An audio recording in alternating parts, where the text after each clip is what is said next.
Kapag po tayo ay nagbigay sa Panginoon, ibinabalik po ng Diyos ng siksik, digdig, at umaon pagpapala ang mararanasan po natin.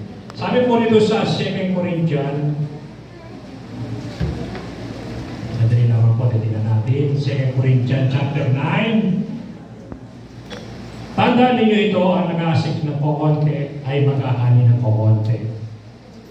Ang nag-aasik naman ng marami ay mag-ahani ng marami. Naalala ko ba na yung magsasaka? Kapag ka po ba nagtanim siya ng konti, ahani ba ng marami? Siyempre hindi. Pagka nagtanim ka ng marami, siyempre ahani ka ng marami. Pagka konti ang tinanim mo, konti rin ang ahaniin mo.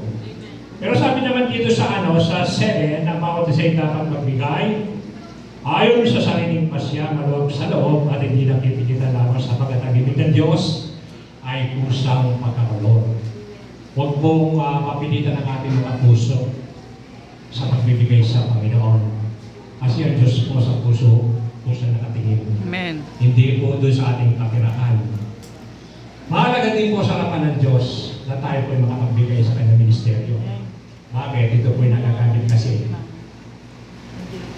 para maraming kaluluwa ang makakilala po sa Panginoon. Ginagamit po yung ating mga tithes offering.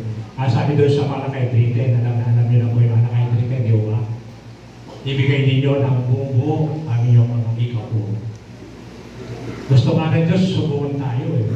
Subukin ninyong gawin ito. Kung hindi ko po sa naturo ng manalangin at ibuo sa inyo masaganang pagpapala. Amen? Amen po ba?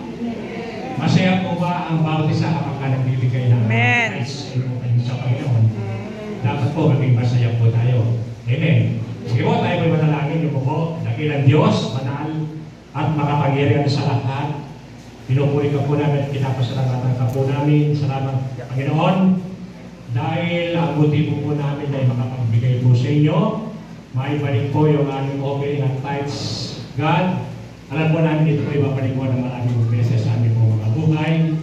Salamat po, Panginoon, sa aking mga kapatid na wala po sa akong bigay sa iyong ministeryo. At patuloy po namin maranasan lagi ang pagpapala na nagmumula po sa inyo.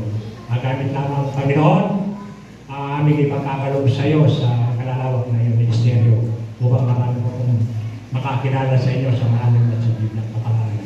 Pinupuri ka po namin, Panginoon, pinapasalamatan ka po namin at ikinabalik po namin sa Diyos na nakapuri lahat po ng kalwalati at karangalan. Ito po ang aming sama-sama panalangin sa pangalan po ng aming Panginoon Jesus ang nagpunod sa inang.